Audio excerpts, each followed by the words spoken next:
예, 오늘은 종려주일입니다. 예.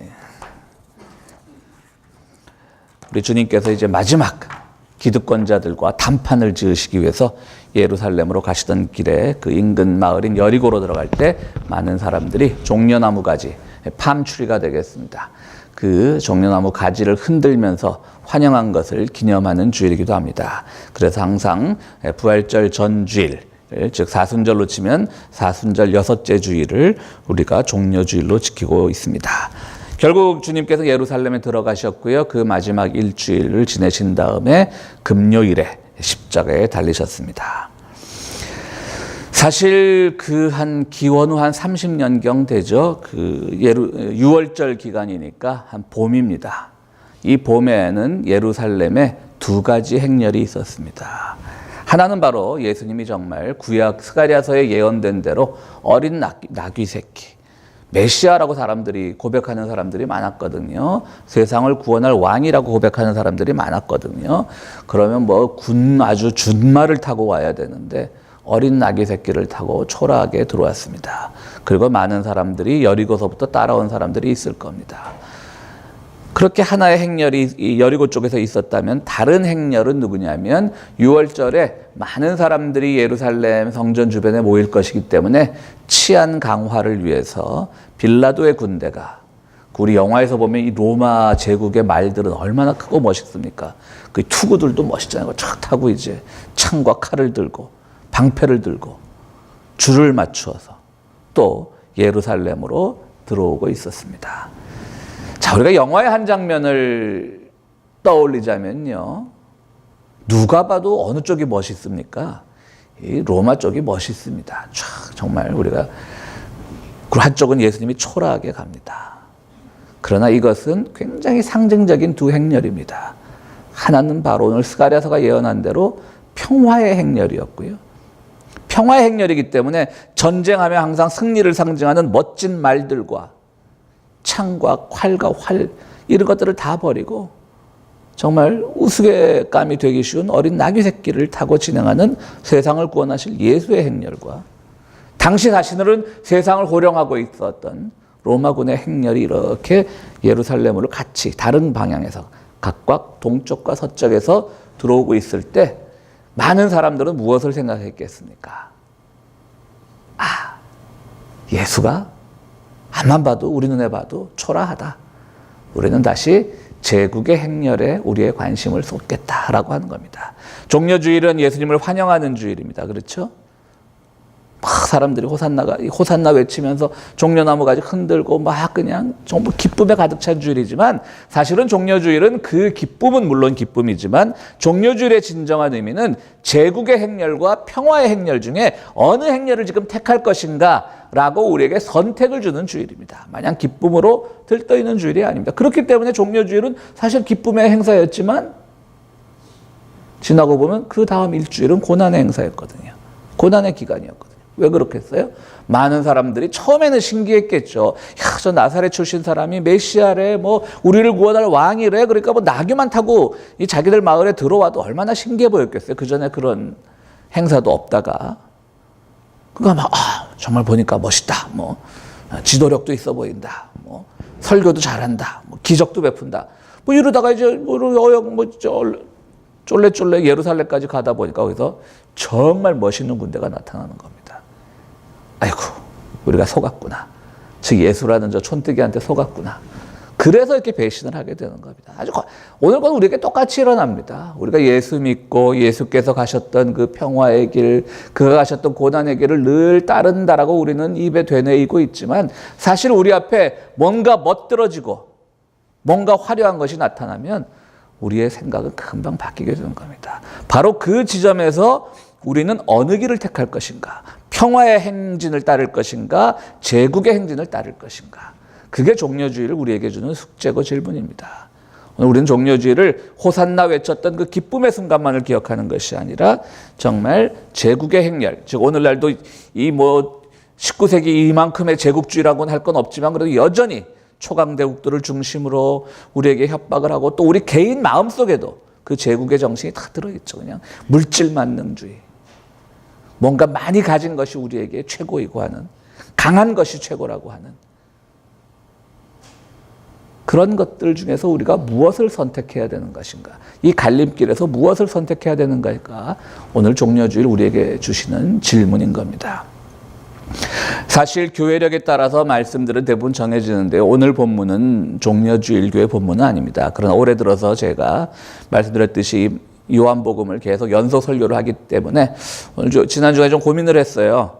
그냥 이번 주만 종려주일 본문으로 갔다가 다시 돌아올까 하다가 가만히 오늘 이 사마리아 여인과 예수님의 대화도 그 사마리아 여인에게 예수께서 어떤 선택의 순간 무엇을 선택할 것인가 네가 결정하여라라고 하는 그런 질문을 주는 본문이거든요. 그래서 종려주일과 전혀 관계가 없다라고 생각되지 않아서 오늘 그냥 계속 진행하기로 했습니다.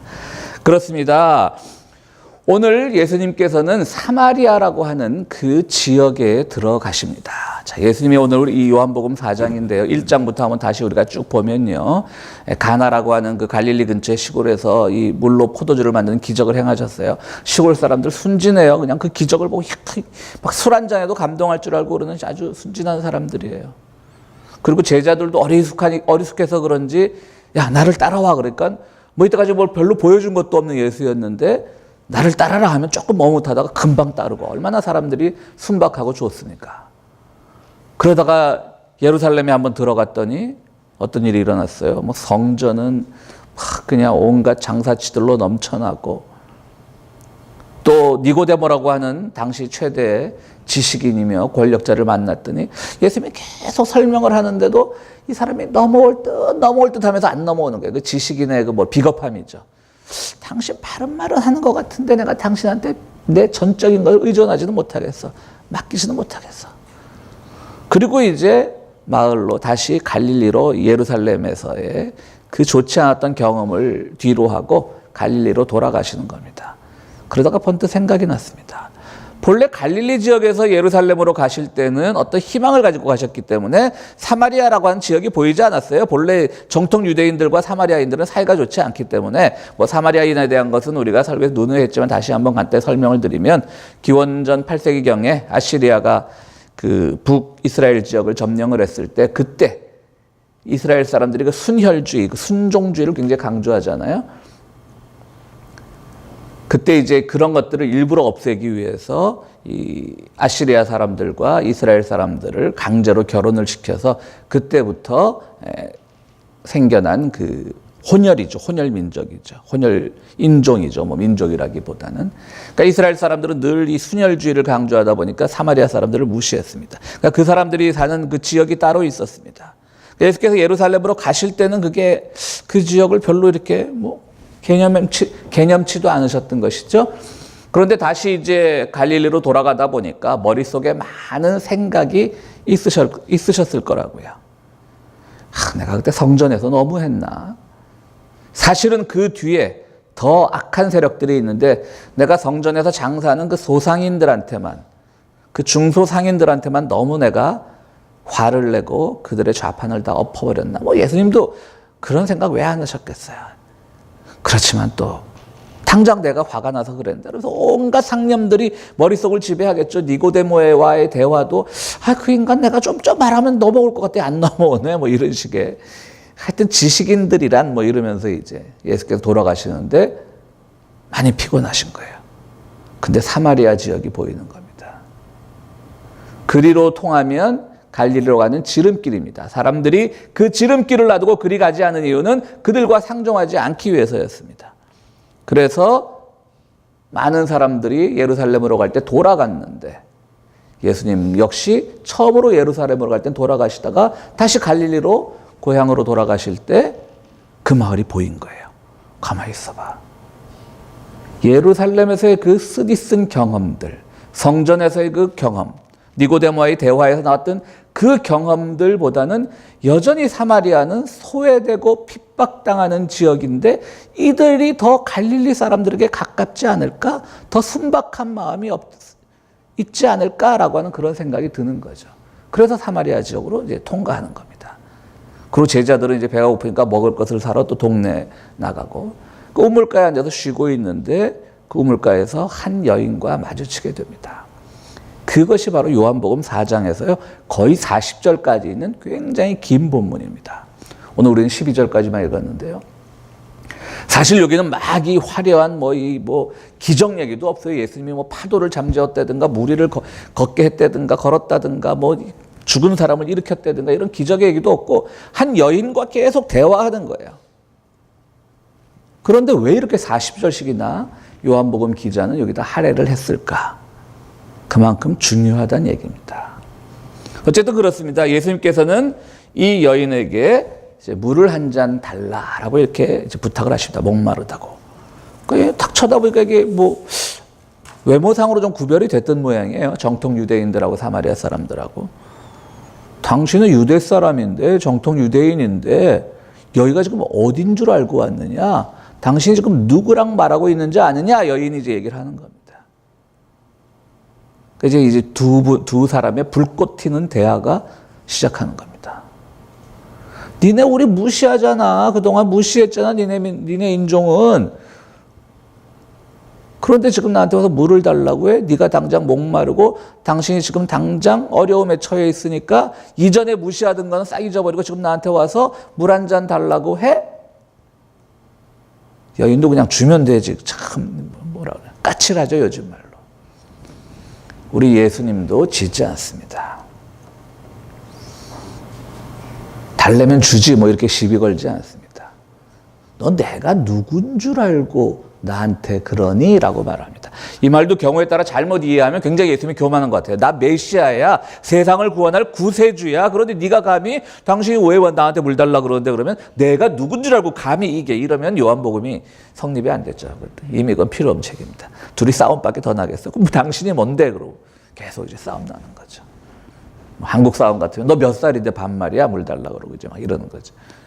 근데 예수님이 여기서 뭐라고 하냐면 지금 이 여인에게서 굉장히 가능성을 본 겁니다. 이 여인이 가지고 있던 한을 본 겁니다. 그깟 물 한 잔인데 이들이 그동안 속된 말로 정통 유대인이라고 하는 그 사람들한테 얼마나 당했으면 이 지금 대낮에 우물가에서 벌어지는 이 물 한 잔에도 이렇게 예민하게 반응하는가. 이렇게 되면서 두 사람의 이야기가 오랫동안 계속됩니다. 그래서 예수님은 이렇게 얘기합니다. 지금 당신은 많이 목마른데 내가 당신에게 영원히 목마르지 않을 생수를 주겠다라고 얘기를 했습니다. 사마리아 여인이 얼마나 황당했겠습니까? 지금 목마른 쪽은 누구면서 당신이 목말라 보이니까 당신이 영원히 목마르지 않을 생수를 예수가 주겠다. 그러니까 여인이 코웃음을 쳤겠죠. 그러면서 여인이 아주 중요한 말을 합니다. 두레박도 없으면서 당신은 두레박도 없는 주제에 뭐냐? 이 당시 그 그림을 그린 성화들을 보면요. 그 우물가에 이렇게 공룡 두레박이 있습니다. 근데 그건 저는 도르래로 된, 근데 그건 저는 아닐 거라고 생각을 합니다. 왜냐하면 만약에 공룡 두레박이 있는 우물이었다면 예수님이 직접 떠드셨겠지. 그분이 또 그렇게 권위적인 분은 아니잖아요. 그러니까 그 당시는 두레박이 아주 소중한 자산이었을 겁니다. 그러니까 집에서 자기의 두레박을 가지고 가서 우리 그 영어권 청소년들 두레박이 뭐냐면 버킷입니다. 그냥 버킷. 우리 일어식 영어에 익숙한 어른들은 빠깨 쓰고요. 줄 달린. 아마 개인이 자기의 두레박을 소유했을 가능성이 큽니다.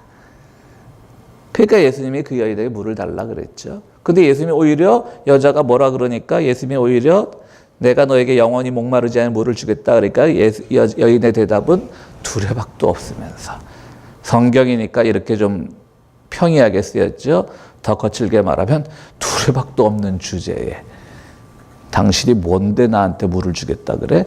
당신이 오히려 지금 나에게 물을 얻어먹어야 할 처지인데 그것을 몰라라고 하는 두 사람의 계속되는 긴장된 대화가 오고 갑니다. 이 두레박이란 말에서 여인이 살아온 삶의 흔적들이 나타나고 있습니다. 두레박이란 뭡니까? 이 여인이 의존하던 거였습니다. 두레박이 없이 물을 마실 수 없다는 여인의 생각에는 오늘을 사는 모든 사람들의 가치관이 담겨져 있습니다. 내가 가지고 있는 것이 없이 어떻게 인생이 행복할 수 있는가? 나에게 돈이 없으면 어떻게 내가 인생을 행복하게 즐길 수 있는가? 내 자녀의 성공과 번듯한 집과 자동차가 없이 어떻게 인생의 갈증이 해소될 수 있는가? 화려한 명품 가방과 외투가 없이 내가 어떻게 돋보일 수 있는가? 이 고민을 하는 겁니다. 지금 현대식으로 이연이 말하면. 물론 그런 것들이 있으면 뭐 삶이 조금 윤택해지는 건 사실이겠지만 그게 인생의 목표가 아닌데 지금 이 여인은 예수와의 대답에서 이 대화에서 두레박이라고 하는 하나의 수단에 집착을 하고 있는 겁니다. 참 이런 것들 두레박 같은 욕망들을 자기의 욕망으로만 한정하면 괜찮은데 많은 사람들은 그 기준을 다른 사람에게도 투영하게 됩니다. 사람들은 더 많은 두레박을 가진 사람들 혹은 두레박에 더 많은 물을 담은 사람들을 속으로는 막 질투하면서 겉으로는 그들 앞에 가서 무릎을 꿇고 그들에 대한 찬사를 보내고 내 두레박에는 언제나 저런 것들이 많이 담길까를 고민합니다. 그런 가치관을 가진 사람들은 또 자기보다 부족하고 빈약한 두레박을 가진 사람들한테는 한없이 깔보고 얕잡아 봅니다. 두레박도 없는 주제에, 나보다 작은 차를 타는 주제에, 나보다 작은 집에 사는 주제에, 이 여인의 삶은 지금 두레박에 의존하는 삶인 겁니다. 우리는 우리가 떠난 고국에서 지난 주간에 또 다른 전직 대통령의 구속을 보았습니다. 참 이분의 구속이 우리 한국 기독교에는 참 치명적인 부끄러움입니다. 두 전직 대통령이 동시에 구속되는 것은 예전에 전두환 노태우 씨가 구속된 이후로 처음이라고 하는데 아마 세계사에도 그런 유례는 없을 듯합니다. 근데 더 유례가 없는 건 두 분 다 기독교하고 관계가 있다는 겁니다. 박근혜 씨는 그가 철석같이 믿고 따랐던 그 최순실 씨가 우리가 잘 아는 중도 해봤다가 점쟁이도 해봤다가 목사도 해본 아주 다재다능한 그 참 다재다능이라는 말이죠. 최태민 씨의 딸이고요. 또 우리 이명박 씨는 한국의 장로교의 통합이라고 하는 한국 장로교 중에 가장 큰 교단이고요. 그 통합교단에 또 우리가 잘 아는 소망교회의 장로였습니다. 그래서 우리 여러분들 기억하시겠지만 이명박 씨가 집권 시절에 고소영이라는 영화배우의 이름을 딴 그 우스갯소리가 있지 않았습니까? 고대 나오고 소망교회 다니고 출신 지역이 영남이면 무조건 그 정부 하에서는 등용이 된다라고 하는 고소영이라고 하는 말도 있었습니다. 참 부끄러운 일입니다. 그는 지금 밝혀진 것 이외에도 아직 많은 언론사들이 뒤를 캐고 있는 엄청난 돈을 소유했을 거라고 말합니다. 아직은 뭐 정확하게 검찰의 그런 수사가 진행되지 않았지만 언론사에 따라서는 뭐 그가 해외에 숨겨놓은 재산은 몇 조에 달할 것이다라는 그런 추측들도 있습니다. 그는 돈을 왜 모을까요? 많은 사람들이 그 사람에게 있어서는 돈은 신이다라고 말하는데 맞는 말이지만 이건 너무 그것만으로는 부족합니다. 그 사람의 돈은 신이다라는 말은 부족합니다. 그에게 돈은 그냥 신이 아니라 거룩한 신, 거룩한 하나님입니다. 그래서 그는 돈을 함부로 쓰지 않습니다. 모으는 것만으로 기쁩니다. 얼마나 신실합니까? 모으는 것만으로 막 기뻐하는 거예요. 한때 이분이 보신탕을 굉장히 좋아하는데요. 우리 청년들 들으면 의액하겠지만 개고기라. 보신탕을 먹으러 가면 특징이 있다고 합니다. 자기는 방에 들어가서 문을 닫고 혼자 한 그릇을 시켜 먹고 수행원이 2명이 오든 3명이 오든 또 한 그릇을 시켜줘서 그걸로 나눠 먹게 한답니다. 처음에 이 말을 들었을 때는 요즘은 그 팟캐스트라고 하는 또 다른 언론이 이제는 기성 언론과 거의 신뢰도에 있어서 어깨를 나란히 하지만 처음 이 말이 팟캐스트에 나왔을 때는 저만 해도 믿지 않았습니다. 이 팟캐스트라고 하는 그때까지만 해도 신뢰도를 얻지 못했던 매체에 의해서 소개되니까 우스갯소리인 줄 알았는데 실제로 그 보신탕집 주인이 나와서 증언을 하는 걸 듣고 나서 야 대단하다 정말. 우리는 그렇게 생각하죠. 도대체 그 많은 돈 어디다 쓰려고 자기 수행원들 보신탕도 1인당 한 그릇씩 안 사주나. 그분에게는 그냥 돈이 신인 거예요. 근데 신은, 그래서 제가 역설적으로 신실하다고 말하는 게 함부로 쓰면 안 되고, 우리가 하나님의 이름을 함부로 우리가 일컬으면 안 되잖아요. 망령되 일컬으면 안 되잖아요. 그는 그냥 그것만으로 기쁘고 즐겁고 신실함을 느끼는 겁니다. 그는 분명히 가난했던 사람입니다. 그러나 모든 자기 출신이 가난했다라고 해서 모든 사람이 그렇게 되지는 않습니다. 그분에게 돈은 두레박 같은 거고요. 그 사람에게 맨 처음엔 두레박으로만 이용했을 겁니다. 두레박에서 조금 건져 올리니까 우리 집이 커지고 내 차가 커지고 내가 현대그룹이라는 데서 잘한다고 칭찬을 받고, 그런데 보니까 이 두레박이 자기 인생의 모든 것을 대변하는 하나의 수단이고 도구가 아니라 자기 인생의 전부가 돼버린, 신이 돼버린 거예요. 그러면서 그는 파멸의 길을 가기 시작한 건데 누구도 그것을 막아주지 못했습니다. 많은 한국교회 지도자들이 장로님 하면서 거기다가 무슨 조창기도회니 하면 이 대통령 부부가 와가지고 막 목사들 앞에 무릎 꿇으니까 얼마나 신기해 보였겠어요.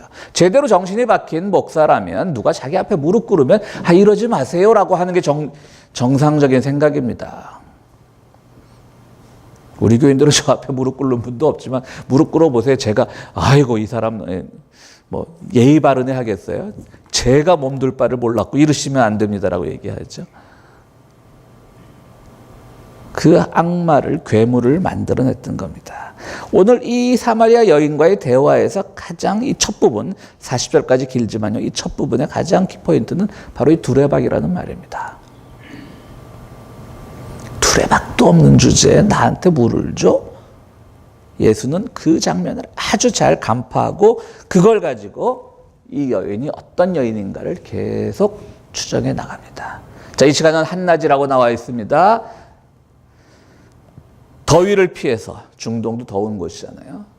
더위를 피해서 사람들이 잘 물들어 나오지 않는 시간입니다. 게다가 그 고대 사회에서 운물가라고 하는 공간은 공동 수도고이기 때문에 많은 여인들이 나와서 자기들 대화를 나누고 수다를 나누고 뭐 남편 흉을 보고 집안 돌아가는 이야기를 하는 그런 수다의 공간, 대화의 공간입니다. 그런데 이 여인은 바로 그 많은 여인들이 모이는 그 시간을 피해서 혼자만 나와 있습니다. 이 여인은 대인기피증이 있거나 아니면 자기만의 나름의 노하우가 있는 사람입니다. 뭐 그렇게 많은 사람들 뭐 수다가 뭐 좋다고 거기서 같이 물을 떠? 나는 나 혼자 있는 시간에 좀 더위만 피하면 더 많은 사람들이 떠갈 때 그 좀 물이 바닥이 나는 그런 것이 아니고 더 많은 물을 뜰 수 있고 더 신선한 물을 뜰 수 있고 자기만의 노하우하고 뚜렷한 사람입니다. 그러니까 예수님은 지금 이 여인이 어디에 자기의 인생을 걸고 있는가를 보는 겁니다. 사람들과 이야기를 나누고 대화하고 사랑을 나누고 교제하는 것보다는 자기가 물을 얻기 위해서 자기만의 수단을 이용하는 그 여인. 그러면서 예수님은 나중에 보면 너희 남편 5이나 있었잖아. 그리고 지금 살고 있는 사람도 네 남편이 아니잖아 라고 말을 합니다. 이 본문도 우리가 오해하지 말아야 될 게 뭐냐면 예수님 무슨 점쟁이 기능이 있었고 다 여인만 보면 뭐 몇 번을 결혼했는지 알아차리는 것도 아니고요. 또 이 본문을 우리가 이 여인이 무슨 대단히 무슨 퇴폐적이고 막 그래갖고 성적 욕망이 강해서 남편을 5명이나 바꾸고 뭐 이렇게 보는 게 아닙니다. 실제로 예수님이 그런 말씀을 하셨는지 안 하셨는지 잘 모릅니다. 우리 솔직히 말해서.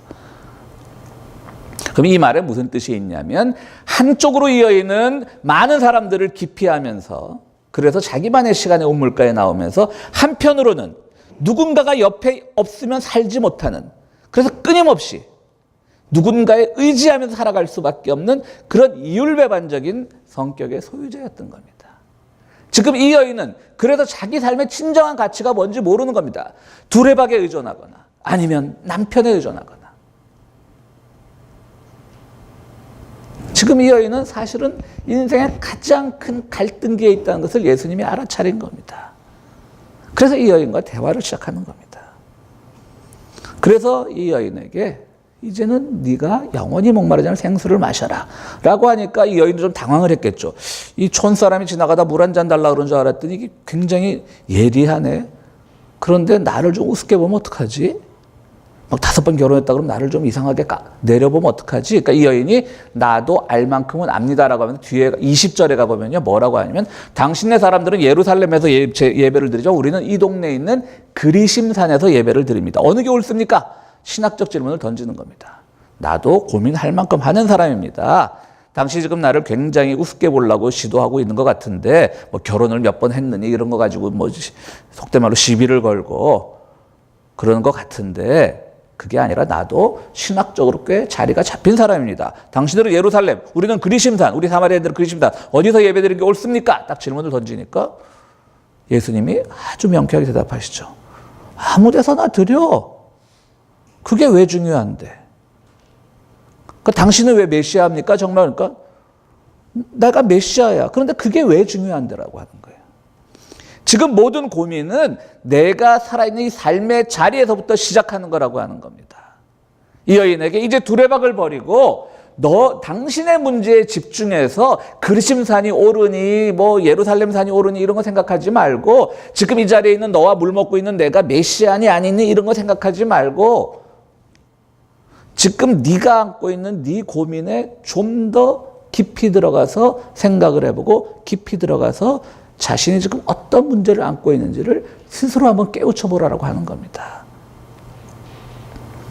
결국 뒷절에 가면 이 여인은 마을로 막 뛰어가서 내가 메시아를 만났다라고 선언하게 됩니다. 재밌죠? 이 여인은 마을 사람들과 교류하지 않던 사람이었습니다.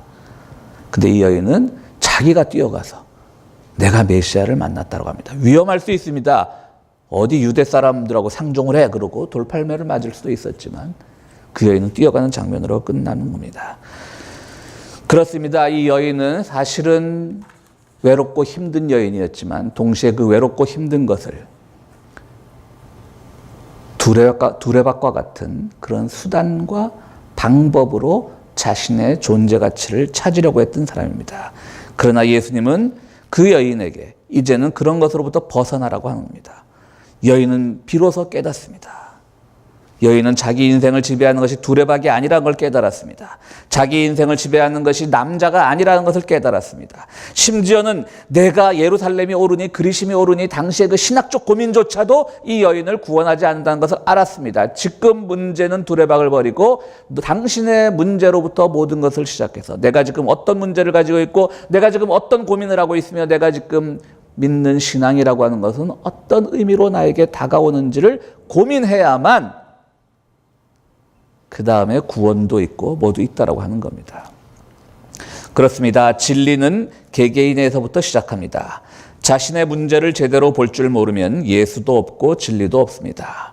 그동안 이 여인은 두레박으로 수없이 물을 퍼올리면서 운물에 비친 자신의 모습은 제대로 보지 못했을 것입니다. 이제 예수는 자신이 영원히 목마르지 아니한 생수를 주겠다고 이야기합니다. 그것은 뭐냐면 이제 당신의 문제로부터 시작을 하면 당신이 스스로 그 문제를 풀어나가면 당신은 목마르지 않을 수 있습니다 라고 말하는 겁니다. 주님이 주신다라고 하는 물은 바로 물리적인 것으로 육체적인 것으로 진짜 주님이 물을 주신다는 의미가 아니라 당신은 이제 스스로 갈증하지 않을 수 있습니다 라고 하는 것을 가르쳐 주신 것입니다. 그렇습니다. 이제 우리의 삶의 자리로 돌아옵니다. 이 자리에 있는 우리 평화의 교회 교우들은 아무것도 가진 것 없어 보이지만 실제로 우리 자신을 잘 돌아보면 우리도 두레박 같은 무언가에 집착하고 있습니다. 돈이 없다고 명예가 없다고 집착이 없는 것은 아닙니다. 우리 가운데 오래된 편견이 있습니다. 고정관념이 있습니다. 미래에 대한 두려움이 있습니다. 이 모든 것이 우리가 가진 두레박입니다. 이 모든 것에서부터 우리의 신앙이 흔들리기 시작하고 우리는 그 집착이 더 강해질수록 또 다른 것을 찾아서 계속 목마르게 되는 것입니다. 결국 우리의 집착이 어느 순간 하나님의 자리를 차지하고 있게 되는 겁니다. 그때 우리는 두레박을 버리고 정말 진리의 문제, 나의 문제로 돌아가서 영원히 목마르지 아니할 생수를 마시는 그 기쁨을 누려야 되는 것입니다. 마지막으로 우리가 잘 아는 일제야 시인 윤동주의 시 자화상을 여러분들에게 소개해드리면서 말씀을 마칠까 합니다. 산모퉁이를 돌아 논가 외딴 운물을 홀로 찾아가서는 가만히 들여다봅니다. 우물 속에는 달이 밝고 구름이 흐르고 하늘이 펼치고 파란 바람이 불고 가을이 있습니다. 그리고 한 사나이가 있습니다. 어쩐지 그 사나이가 미워져 돌아갑니다. 돌아가다 생각하니 그 사나이가 가엾어집니다. 도로가 들여다보니 사나이는 그대로 있습니다. 다시 그 사나이가 미워져 돌아갑니다. 돌아가 생각하니 그 사나이가 그리워집니다. 우물 속에는 달이 밝고 구름이 흐르고 하늘이 펼치고 파란 바람이 불고 가을이 있고 추억처럼 사나이가 있습니다. 윤동주의 시에는 두레박이 없습니다. 그는 끊임없이 깊은 우물을 바라보면서 거기에 비친 모습을 보면서 일제야 식민지에서 나약한 지식인이 할 수 있는 일이 무엇인가를 끊임없이 고민했던 사람입니다. 어쩌면 이 시야말로 이 사마리아 여인의 운물을 가장 잘 비유하는 시가 아닐까 생각을 해봅니다. 정말 근원을 바라보고 우리 삶의 기쁨이 어디서 나오는지를 생각하는 여러분들이 되셔야 됩니다. 우리는 그동안 너무 두레박에 의존한 것이 아닌지요. 나만 의존했으면 그것 모르겠는데 상대방도 두레박을 기준으로 두레박도 없는 주제라고 상대방을 폄하한 것은 아닌지요. 오늘 두레박을 버리고 맑은 우물가 같은 예수님의 말씀에 우리 모두를 비추어 보는 우리 성도님들이 되시기를 간절히 바랍니다. 우리 함께 기도하시겠습니다.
거룩하시고 자비로우신 하나님, 우리 삶이 힘들지 않도록 우리 인생의 고비마다 많은 두레박을 주셨음을 감사합니다. 그것으로 우리는 자녀들을 양육하였고 그것으로 우리는 우리의 삶을 영위해 나갔습니다. 그러는 동안 어느새 두레박이 우리의 신이 되어버렸고 우리가 깊게 성찰해야 될 운물에 비친 우리의 모습은 잊은 지 오래되었습니다. 오늘 다시금 이 사마리아 여인과의 대화를 통해서 주님께서 가르쳐 주신 말씀 따라 참 진리가 무엇인지, 참 평화가 무엇인지, 우리가 여러 가지 선택의 기로에서 어떤 길을 선택해야 하는지 생각해보는 주일이 되기로 합니다. 주님 전에 귀한 예물을 가지고 나왔습니다. 이 예물을 드릴 때마다 우리가 세상의 선택 가운데 크고 화려하고 강력해 보이는 선택이 아니라 예수의 선택을 함으로 바른 선택했다 칭찬받을 수 있는 귀한 지체들이 될 수 있도록 주여 은총 베풀어 주시옵소서. 예수 그리스도 이름으로 기도드리옵나이다. 아멘.